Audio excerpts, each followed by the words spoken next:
नमस्कार दोस्तों, स्वागत है आप सभी का आपके अपने YouTube चैनल सिंपल मार्ग में। दोस्तों, अगर आप हमारे WhatsApp ग्रुप को ज्वाइन करना चाहते हो तो डिस्क्रिप्शन में उसका लिंक दिया है, वहां जाकर आप हमारे WhatsApp ग्रुप को ज्वाइन कर सकते हैं, जहां पर आपको इसी तरह की ऑडियो वीडियो उपलब्ध कराई जाएगी। नर्मदे हर। दोस्तों, नर्मदा परिक्रमा की इस यात्रा का आज अपना 52वां दिन है। शनिवार 24 फरवरी 2018। बजवाड़ा से नेमावर, मैलघाट, गौड़ संगम और बिजलगांव। हम प्रातः 6 बजे उठे। बाहर अंधेरा ही है।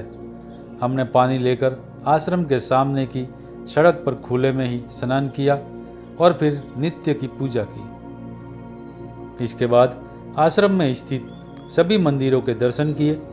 फिर मैंने वहां उपस्थित लोगों के साथ चाय पी और हमने कुछ बातें की। माता जी ने बाल भोग के लिए हमको करीब 1 पाव मिठाई दी। हमारे बिस्तर बांधने के लिए बहुत बड़ी और अच्छी रस्सी भी बाबा जी ने सेवक से कहकर दिलवाई।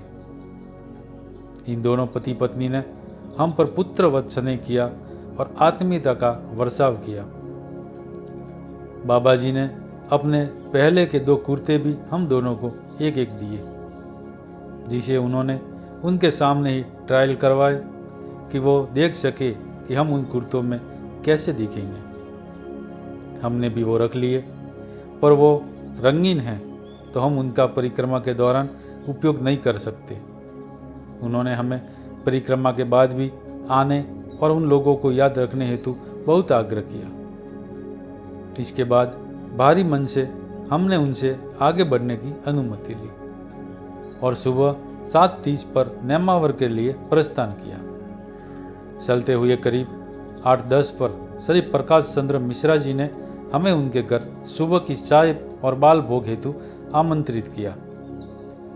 इनका भरा पूरा परिवार है, साथ ही ये डेयरी का व्यवसाय भी करते हैं और पेशे से वकालत करते हैं। परिवार के छोटे से लेकर बड़े तक सभी ने हमसे बहुत ही प्रेम और आत्मीयता से बात की।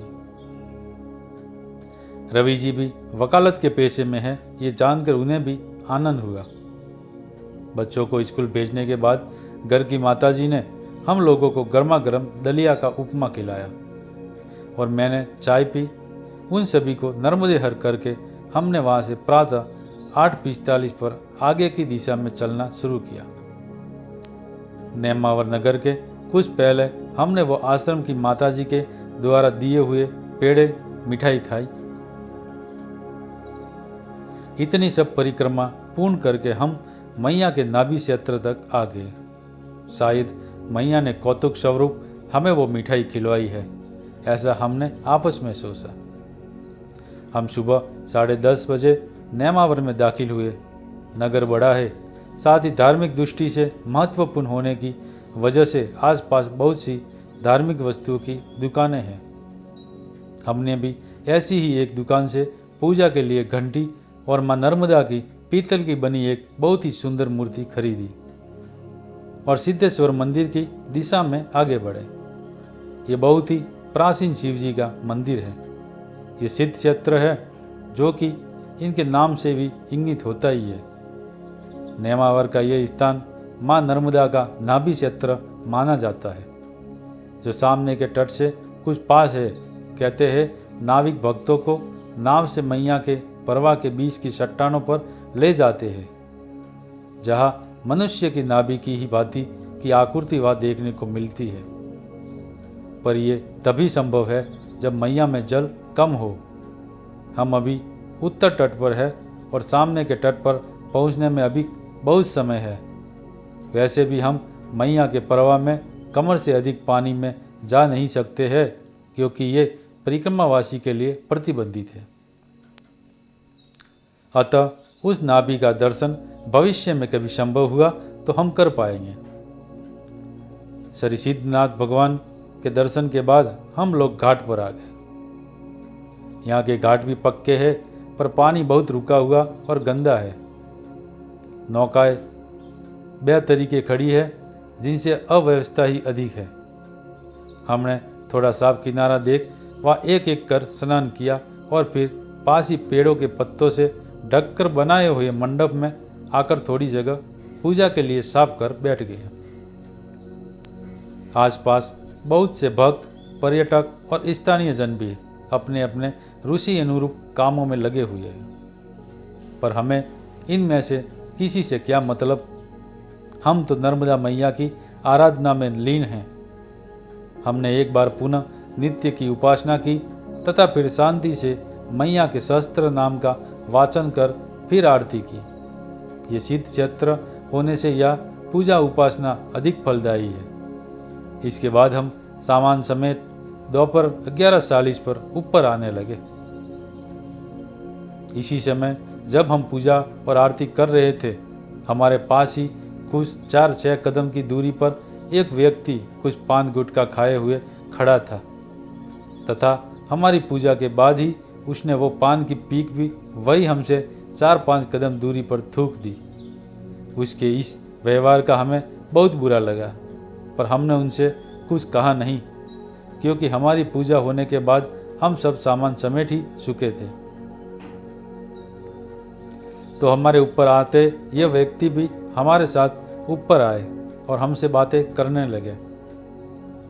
हमने इनकी पूर्व की हरकत की वजह से शुरू में इनसे किनारा ही किया, पर सामान्य बातचीत में उन्होंने हमें बताया कि वो यहाँ की किरार समाज की धर्मशाला के व्यवस्थापक हैं। हमें वो बड़े ही आग्रह से धर्मशाला में ले आए जो पास में ही थी तथा हमें रुकने हेतु कक्ष देने की भी पेशकश की, पर हमने बताया कि हम तो अब आगे बढ़ेंगे। इस पर उन्होंने हमारे दोपहर भोजन की पूछताछ की, जिसके बारे में हमने इनकार किया। उन्होंने हमें पास के श्री ब्रह्मचारी आश्रम में जाने की सलाह दी। हमने इन्हें बहुत मना किया, पर ये नहीं माने और हमें दूर से ही दिखाई देते ब्रह्मचारी आश्रम के गेट के पास तक छोड़ आए। हम दोनों को ही जात पात बताकर भोजन पाने में कोई रुचि नहीं है, पर इनके अत्यधिक आग्रह के खातिर हमने यहाँ आना स्वीकार किया। हमने सोचा अगर किसी ने खुद होकर हमें भोजन प्रसाद की पेशकश की तो हम कर लेंगे, अन्यथा वापस लौट धर्मशाला में शुभ साफ अपना सामान ले आगे बढ़ जाएंगे। हम श्री ब्रह्मचारी आश्रम के अंदर आए तथा कार्यालय जैसे दिखने वाले खुले हॉल में गए, परंतु वहाँ कोई नहीं था, तो हम भी वहाँ रखे अखबार पढ़ने लगे। परिक्रमा में ये पहला अवसर था जब मैंने अखबार पढ़ने को लिया हो। तभी वहाँ 2 सन्यासी आए और उन्होंने हमसे प्रेम से हमारे परिक्रमावासी होने के विषय में पूछताछ की। हमने भी यथोचित उत्तर दिए। इसके बाद उन्होंने भी भोजन के विषय में कुछ नहीं पूछा, हमने भी कुछ नहीं कहा। इसी आश्रम में एक और माँ अन्नपूर्णा देवी की प्राण प्रतिष्ठा की पूजा चल रही थी, जिसके मंत्रोच्चार की आवाज़ें घाट पर भी हमने सुनी थी। हमने सोचा वहाँ के भी दर्शन कर ले, अतः इन्हीं सन्यासी जनों से जानकारी ले हम वहाँ दर्शन हेतु गए और कुछ समय वहाँ रुकने के बाद शुभ साफ वापस धर्मशाला में आ गए। आते हुए हमने सोचा अब हम बिना आवाज़ किए अपना सामान लेकर आगे के लिए बढ़ जाएंगे। वैसे भी सुबह के बाल भोग और मिठाई से पेट भरा हुआ ही है, तो भोजन की उतनी आवश्यकता अभी महसूस नहीं हो रही है। हम धर्मशाला में आकर अपना सामान लेकर आगे बढ़ने को तैयार हुए। तभी बाजू के कमरे से उन्हीं सज्जन की आवाज़ आई कि आप लोग भोजन कर इतने जल्दी वापस आ गए। हमने उन्हें बताया कि अभी आश्रम में भोजन बनने में शायद थोड़ा समय है, तो हम अब आगे ही बढ़ेंगे। उन्होंने कहा ऐसे नहीं चलेगा, आप मुझसे सदाव्रत का सामान ले लो और भोजन बना लो। पर हमने बहुत मना किया, क्योंकि चूल्हे पर भोजन बनाने की आदत ना होने की वजह से हमारा बहुत अधिक समय उस काम में बर्बाद होता था, जो हम हमेशा ही बचाना चाहते थे। पर ये बाबा जी भी कुछ किए मानने को तैयार ही नहीं थे। इसलिए फिर उन्होंने ही हमें अगले 20 मिनट बैठने की विनती की तथा स्वयं ने हमारे लिए खिचड़ी बनाई और हमें नींबू के अचार के साथ प्रेम से परोसी। उन्होंने रोटी सब्जी भी बनाकर देने की बात की थी, पर हमने ही खिचड़ी खाने की बात कही ताकि इन्हें भी हमारी वजह से अधिक कष्ट ना हो। बर्तन धोने के बाद हम सभी ने कुछ समय तक यहाँ लगने वाले मेले और आसपास के जनजीवन के बारे में बातें की। इन्होंने अपना फ़ोन नंबर भी हमें दिया तथा सामने के दक्षिण तट पर श्री रिद्धनाथ महादेव मंदिर आने पर उन्हें फ़ोन करके बुलाने की भी बात कही। उन्होंने बताया वो तब भी हमारे लिए भोजन बनाकर लाएंगे। सच में मैया की कृपा से कितने लोग हमसे जुड़ गए, ये अचरज का ही विषय है। सब कुछ नर्मदा मैया की ही कृपा का प्रसाद है। हमने उनसे विदा ले आगे बढ़ने की अनुमति ली तो वो भी हमें छोड़ने बहुत दूर तक तट पर आए तथा बहुत स्नेह से हमें विदा किया तथा आगे की परिक्रमा हेतु बहुत हार्दिक शुभकामनाएं दी। हम भी भारी मन से उन्हें नर्मदे हर करके आगे बढ़े। अब हम किनारे से ही चल रहे हैं। पास की झुग्गी बस्ती में आने से हम अपनी ही धुन में नर्मदे हर का जप गान करते हुए बढ़ रहे हैं तो अचानक ही एक घर से एक शराबी व्यक्ति बाहर आकर हमें इंगित करके जोर जोर से अपशब्द कहने लगा। तत्काल ही उनके घर के लोगों ने हम परिक्रमावासी है ये देख हमसे हाथ जोड़ क्षमा मांगी, पर इस घटना का हम पर कुछ असर हुआ ही नहीं था। ना आप शब्द सुन हमें क्रोध आया, ना प्रार्थना सुन हमें दया आई, क्योंकि हम अपने ही नशे में थे, मैया की भक्ति के नशे में और वो शराबी मदिरा के नशे में। ऐसे ही चलते हुए हम हमारी ऊंचाई से अधिक के झुरमुट में आ गए। अब तक ऐसे कई झुरमुट हमने पार किए थे जिसमें अगला कदम हम कहाँ रख रहे हैं ये हमें नहीं समझ रहा था, पर इस बार तत्काल ही मेरे मन में आया कि हमें रास्ता बदल लेना चाहिए और हम वापस थोड़ा ऊपर आ गए। क्या पता आगे रास्ता था भी या नहीं, हो सकता है हम सीधे मैया में समा जाते या किसी मगर के परिवार में नर्मदे हर। अब हम थोड़ा दूर से चल रहे हैं, करीब 30-40 फीट किनारे से दूर से, पर यह बहुत ही सुकून देने वाला क्षण है। माँ के साथ उसकी उंगली पकड़कर चलने के आनंद को मैं शब्दों में कैसे लिखूं। इसी भाव विश्व में खोए मैया के दिव्य नाम का जप करते हम बढ़ते रहे। किनारे से चलने का आनंद सच में अवर्णनीय ही होता है। थोड़ी देर बाद हम जामवान नदी के संगम में आए, जिसे हमने नाव की सहायता से पार किया। नाव बहुत ही हिल रही थी, जिस कारण रवि जी कुछ डर रहे थे।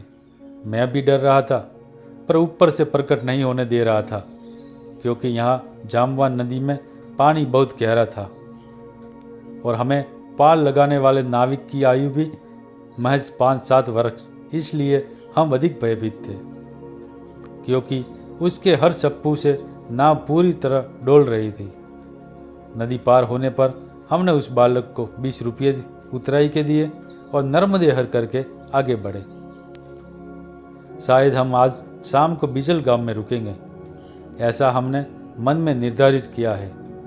चलते हुए मैंने कुछ बहुत सुंदर पत्थर रवि जी को उपहार स्वरूप दिए। मित्रता में उपहार देना ही चाहिए। वैसे भी उन्होंने मुझे मेरे जन्मदिन के लिए अच्छा सा ग्रीटिंग बनाकर दिया था, तो एक अर्थों में ये मेरी ओर से उनके लिए रिटर्न गिफ्ट हुआ। आगे हमने देखा रेत चोरों ने मैया को पूरी तरह से सत विषक्त कर दिया है। मैया के पात्र में अंदर तक बड़े बड़े डंपर चल रहे हैं और पानी बिल्कुल कम हो गया है। देखकर प्रशासन पर बहुत क्रोध आया। हम कोई सिद्ध योगी तो नहीं, पर फिर भी हमने मैया की दुर्दशा के जिम्मेदारों को कुछ श्राप दिए। ऐसे ही चलते रुकते हम 4:30 तक किनारे से ही चले, पर फिर आगे किनारे से मार्ग ना होने की वजह से ऊपर आए और फिर ग्रामीण रास्ते पर चलते हुए बहुत अधिक थक जाने पर शाम 6:30 पर मैया के तट पर ही बसे मां नर्मदा मंदिर बिजल गांव में आ गए। हमने जल्दी ही सामान रखकर मैया में स्नान हेतु जाने का मन बनाया, पर वहाँ रुके एक वृद्ध परिक्रमावासी ने बताया कि सूर्यास्त होने जैसा ही है, अतः अब परिक्रमावासी को मैया में जाकर स्नान नहीं करना चाहिए। फिर हमने आश्रम में ही लगे नल से स्नान किया और कपड़े धोए। इसके बाद 0 बल्ब के उजाले में, क्योंकि जहाँ हम रुके हैं वो ही बल्ब है, हमने संध्या की पूजा की। तुरंत ही हमें रात्रि भोजन प्रसाद हेतु बुलावा आया, तो हम ऊपर गए। इसी गांव के निवासी एक उच्च शिक्षित कृषक बंधु ने हमें प्रेम से भोजन परोसा। रोटी और फूल गोभी की सब्जी। हम करीब 7:30 तक भोजन के बाद बर्तन धोकर निवृत्त हुए। फिर उन्होंने हमसे अगले करीब 1.5 घंटे तक बहुत सारे विषयों पर बातें की। इनके जीवन की कुछ घटनाओं के चलते अब इन सज्जन का नियम है कि ये पीने के लिए नर्मदा जी के जल के अतिरिक्त और कोई भी जल ग्रहण नहीं करते। ये जितने भी दिन बाहर जाते हैं उतने दिन के हिसाब से अपने साथ मैया का जल लेकर जाते हैं। अगर जल समाप्त हुआ तो प्यासे रहते हैं, पर कोई और जल नहीं पीते हैं। आयु में तरुण ही है, पर पिछले कई वर्षों से इनका यह क्रम अखंडित चालू है। हमें इनके इस नियम के विषय में कौतूहल और मैया के प्रति इनकी श्रद्धा के विषय में सम्मान महसूस हुआ। हम सारे काम निपटाकर रात्रि 9:30 पर हमारे आसनों पर आ गए, पर कमरे में बहुत अधिक गर्मी है, इसलिए नींद नहीं आ रही। शाम को जिन्होंने हमें बताया था कि परिक्रमावासी को सूर्यास्त के समय पर मैया में जाकर स्नान नहीं करना चाहिए, वो अपनी मंडली इसी गांव के कुछ लोगों के साथ गांजा साधना में लग चुके हैं। साथ ही गांजे की खरीदी बिक्री की बात भी ये लोग कर रहे हैं, क्योंकि अब जल्दी ही होली का त्यौहार आने वाला है। इनकी बातें सुनते हुए मैं सोच रहा था, ना जाने मैया परिक्रमावासी आश्रमों, भक्तों एवं सबसे बढ़कर जीवन के और कितने रूप हमें इस परिक्रमा में दिखाएंगी।